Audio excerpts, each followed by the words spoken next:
Are you thinking about taking out a student loan? You might be wondering, how does it impact your credit score? Let's break it down. First, student loans can actually help your credit score in a few ways. 1. Credit mix. Having an installment loan like a student loan adds variety to your credit profile, which can be good for your score. Lenders like to see a mix of credit types, such as revolving credit, credit cards, and installment loans, student loans, card loans, mortgages. 2. Payment history.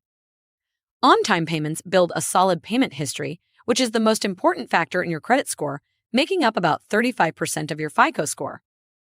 Even one late payment can have a significant impact, so staying consistent is key. 3. Length of credit history. Since student loans often have long repayment terms, they can contribute to a stronger credit age over time.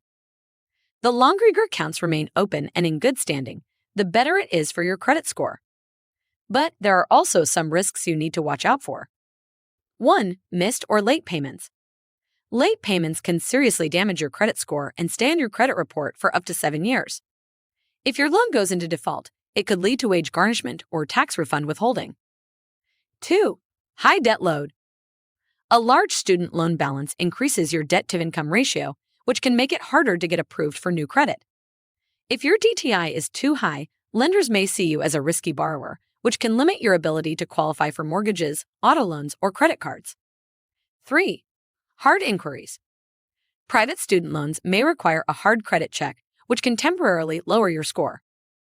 Too many hard inquiries within a short period can signal financial distress and make lenders wary of approving new credit. So, what's the key takeaway? Responsible repayment is your best friend. Making payments on time keeps your credit strong, while defaulting can cause long-term damage. Do you want tips on how to manage the repayment of your student loans and boost your credit score? Drop a comment below, and don't forget to like and subscribe for more finance tips.